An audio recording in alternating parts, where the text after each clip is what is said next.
गेली 6 महिन्यापासून आपल्याला न्याय मिळेल या आशेवर बार्शी तालुक्यातील बोरगाव खुर्द येथील ग्रामस्थ अश्रू कांदे यांनी आपल्या विविध मागण्यांकरिता बार्शी पंचायत समितीसमोर उपोषणाला केली सुरुवात।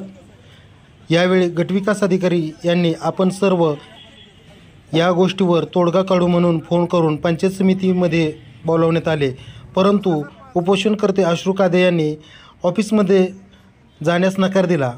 नेमक्या अश्रू कांदे यांच्या काय मागण्या आहेत त्या आपण जाणून घेणार आहोत। दिनांक 26 जानेवारी 2025 रोजी मौजे बोरगाव खुर्द ग्रामपंचायतमध्ये ग्रामसभा झालीच नाही। याच वेळी जिल्हा परिषद प्राथमिक शाळा बोरगाव खुर्द या शाळेवरती लहान मुलांचा सांस्कृतिक कार्यक्रम होता। त्यावेळी मुजोर सरपंच विशाल धनाजी कांदे यांनी ग्रामसभा झाली असे दाखवत तिथल्याच ग्रामस्थांच्या सांस्कृतिक कार्यक्रमाला आलेल्या ग्रामस्थांच्या सह्या घेऊन ग्रामसभा झाली असे जाहीर करण्यात आले। तुम्हाला काय करायचं आहे ते करा म्हणत अरेरावीची भाषा वापरली आहे। तर उपसरपंच असणाऱ्या संगीता गायकवाड यांचा पतीबरोबर घटस्फोट झालेला आहे, परंतु उपसरपंच बाईचे घटस्फोटित पती गावचा कारभार हाकतात व ग्रामसेवक सोनवणे मॅडम मात्र या सर्व गोष्टीचा कानाडोळा करतात आणि या घटस्फोटित पतीला कारभार हाकण्यास मूक संमती देतात। या सर्व गोष्टीला बार्शी पंचायत समितीचे गटविकास अधिकारी मूग गिळून का गप्प आहेत? 1 महिना होत आला, परंतु BDO साहेब मात्र डोळे झाक का करतात? बार्शी तालुक्यातील प्रत्येक ग्रामपंचायतमध्ये भोंगळा कारभार चालू आहे, हा देखील BDO साहेबांना माहिती आहे। तो लवकरच आम्ही रणसंघर्ष डिजिटल न्यूज मीडिया महाराष्ट्र यांच्या माध्यमातून आम्ही चव्हाट्यावर घेऊन येणार आहोत। मी परमेश्वर कदम, आपण पाहता रणसंघर्ष डिजिटल न्यूज मीडिया। आता बातमी विस्ताराने। तालुक्यातील ग्रामपंचायतीची सुरुवात बोरगाव या ठिकाणाहून होत आहे।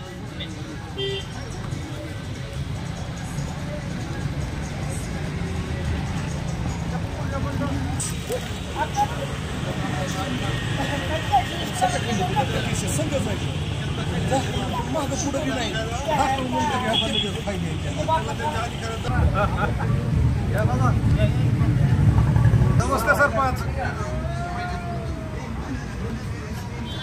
मी परमेश्वर कदम, आपण पाहता रणसंघर्ष डिजिटल न्यूज मीडिया। आज आपण बार्शी पंचायत समिती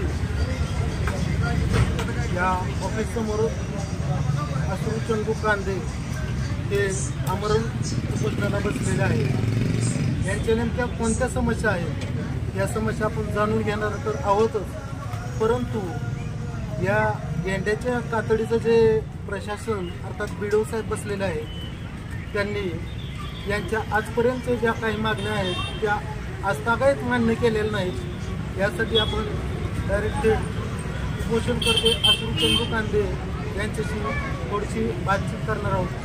नमस्कार, आपलं नाव काय? अश्रू चंदू कांदे, बोरगाव खुर्द, तालुका बार्शी। आपण नेमकं बार्शी पंचायत समितीसमोर कशासाठी उपोषणाला बसला आहे? बार्शी पंचायत समितीतले जे भ्रष्टाचारी अधिकारी आहेत आणि बोरगाव ग्रामपंचायतीचा जे भ्रष्टाचार चालू आहे त्या संघटनेने मिळून त्या दोघांच्या विरोधात उपोषणाला मी बसलेलो आहे। मला सांगा, हा जो भ्रष्टाचार चालू आहे हा मर्यादित गावापुरता भ्रष्टाचार चालू आहे का तालुक्यात? भ्रष्टाचार आहेच आहे, पण इथले अधिकारी आमच्या उदाहरणांना बोरगावच्या सामील असल्यामुळं ही भ्रष्टाचार चालू आहे आणि कुठलीही कागद आम्हाला मिळत नाही।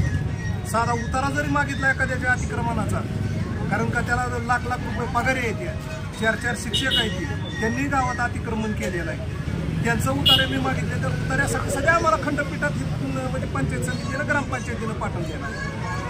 आपण याविषयी गटविकास अधिकारी BDO साहेबांना काय बोलले का नाही? हो, बऱ्याच वेळेस चर्चा झाली, पण ठीक आहे एवढंच शब्द ठीक आहे, तुम्हाला माहिती येईल, आम्ही तुम्हाला रजिस्टरनं कळवू आणि एकच लेटर यायचं, खंडपीठात जाऊ शकताय। माहिती अधिकार दिल्यानंतर अपिलीत गेल्यानंतर मग अशा आमच्या 20 केसेस खंडपीठात गेल्या। पहिला मुद्दा, आता पहिल्यापासून मुद्दे सांगतो मी।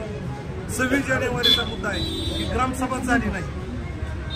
26 जानेवारीला ग्रामसभाच झाली नाही। स्वतः सरपंच, ग्रामसेवक मॅडम आणि उपसरपंचाचे मिस्टर घटस्फोटित दयानंद गायकवाड यांनी ग्रामपंचायतीला कुलूप लावलं आणि काय ग्रामस्थ होते त्यांना बाहेर काढलं. आणि प्रत्येक वेळेस तसे आमच्याकडे व्हिडिओ आहेत, आम्ही BDO साहेबांना पाठवलेले आहेत. पुन्हा BDO साहेब म्हणजे लेखी तक्रार दिलेली आहे, त्याच्यावर काही BDO साहेबांनी कारवाई केलेली नाही.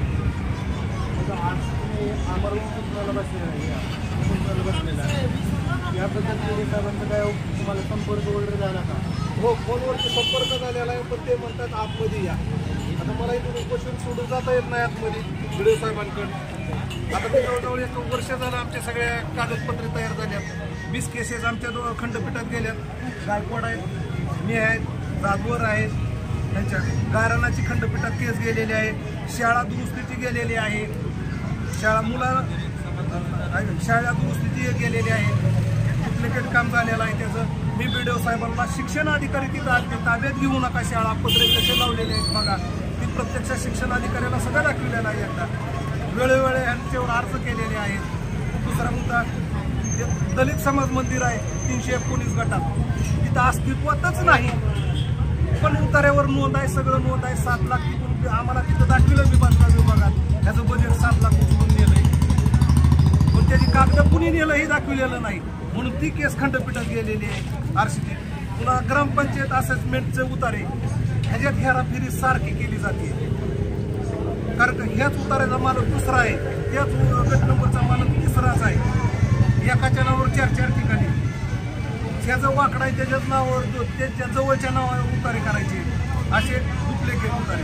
पुन्हा पंचायत समितीमधून शासनाच्या जी स्कीमा येतात, ह्या शासनाच्या स्कीमा आमच्या गावापासून पोचतच नाही, ही पुढारी मधल्यामध्येच गायब करते. तसं आमच्याकडे प्रूफ आहे. काय पुन्हा नेमके शासकीय स्कीमा आहे ते कोणते पुढे तुमच्यापर्यंत येऊ देत नाही किंवा गावामध्ये येऊ देत नाही, त्यांची काय नाव? हो, नाव आहे साहेबराव जाधवर, BDO साहेबांनी आणि दयानंद संपत्ती गायकवाड यांचे सिटी कॅमेरा चेक करण्यात यावा. दिवसातून किती आत येतात आणि किती नाही. तो स्कीमवाला माणूस ज्याची योजना आहे तो आत येत नाही, त्यांना बाहेरच ठेवतात आणि हे दोघंच आतमध्ये जातात. नेमकं हे दोघं कोण आहेत? एक रिटायर्ड शिक्षक आहेत रावसाहेब जाधवर म्हणून, आणि सध्या चालूचे चेअरमन आहे सोसायटीचे रिटायर्ड शिक्षक. आणि दयानंद संपत्ती गायकवाड शिवाजी शिक्षण प्रसारक मंडळामध्ये शिपाई म्हणून होते, ते रिटायर झालेले आहेत. त्यांचे घटस्फोटित पत्नी सरपंच आहेत, पण कारभार तेच बघतात सगळे. त्याच्यात व्हिडिओमध्ये आहे, BDO साहेबांना जी व्हिडिओ पाठवला आहे, ग्रामपंचायतीला लॉक लावतात. पुन्हा पाणी पुरवठ्याची केस आहे, खंडपीठात गेली. पुन्हा ग्रामनिधीची एक केस खंडपीठात गेली. आम्ही GSTचे बिला सैट मागितलेली होती, त्यांच्यातली कुठलीही माहिती नाही. पुन्हा दयानंद पंकज संगीता गायकवाड यांच्या गावात किती ठिकाणी जागा आहे, मूळ गाव हातात, त्यातले उतारे मागितले होते, ते उतारे दिले नाही. पुन्हा रावसाहेब जाधवर यांचं अतिक्रमण आहे गायरान जमिनीत. हे दोघं बी नवरा बायको नोकरी आहेत शिक्षक म्हणून, हे रिटायर झालेत, अजून विशेष शिक्षक आहेत चालू. मग यांनी सरकारी जमिनीवर अतिक्रमण केलेलं आहे असं काय ह्याच्यात आहे? माझ्याकडे सगळी माहिती आहे, म्हणजे पंचायत समितीची जी माहिती अधिकार काढले त्याच्यातून. पुन्हा उतारे आहेत, पण ह्यांनी ओरिजिनल उतारा आम्हाला दिलेला नाही. पुन्हा पंकज गायकवाडचं घरकुल आहे, ह्याचे वडील नोकरदार आहेत. मग रेशन कार्डात हेराफेरी करून यांनी घरकुल मिळवलं. मग मी ह्याला कागद मागितले पंचायत समितीला, तर पंचायत समितीने मला कागद काय दिल्यात, ही घटस्फोटित आहेत. घटस्फोटाची कागद मला दिल्यात पंचायत समितीने, तसे आहेत. ही घरकुल बी त्याचं डुप्लिकेट आहे, इकडल्या गटाला आहे आणि इकडल्या गटात बांधते. नाही ना बांधता येईल. एखाद्या व्यक्तीनं घरकुलात पाणी तर ते एखादं घरकुल जर असेल तर एका गटावर मंजूर करून दुसऱ्या गटामध्ये बांधता येतं? नाही ना बांधता येईल. तुम्ही मंजुरी करताना आपण जी 100 रुपयाच्या स्टॅम्पमध्ये देतो, स्टॅम्प ड्युटी देतो, पंचायत समिती घेते आपली, ती ह्यांनी अजून मला त्याची पंचायत स्टॅम्प ड्युटी दिलेली नाही 100 रुपयाची. त्याच्यावर लिहिलेलं असतं की माझं उत्पन्न किती, काय, माझे वडील काय करतात, थोडक्यात त्याच्यात माहिती दिलेली असते आपल्या उत्पन्नाची किंवा परपंची. त्याच्यात त्यांनी अजून दिलेलं नाही मला. वर्ष झालं ती कागद मागतोय, ती कागद तिसरीच देते ती पंचायत समिती. घरकुलाचा एक घोटाळा, गायरानाचा एक साहेबरावचा घोटाळा, आणि आता 23 तारखेला मी. बरं, आता तुम्ही उपोषणाला बसलेला आहे, जर तुमच्या या उपोषणाला जर या बेडवळ साहेबांनी अर्थात पंचायत समितीच्या विकास अधिकाऱ्यांनी जर न्याय नाही दिला तर आपण नेमकं कोणतं आंदोलन कराल? 23 तारखेला आत्मदहन करणार, 23 मार्चला तारीख ठरलेले सगळं रीतसर पण कागदपत्र देऊन पोलीस स्टेशनला तहसीलदार साहेबांना पंचायत समितीला कळवून काय रीतसर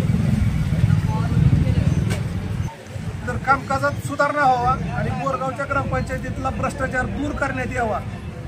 कारण का ग्रामपंचायतीला इथलेच अधिकारी सहकार्य करतात म्हणून भ्रष्टाचार खरंच यादा वाढला आहे.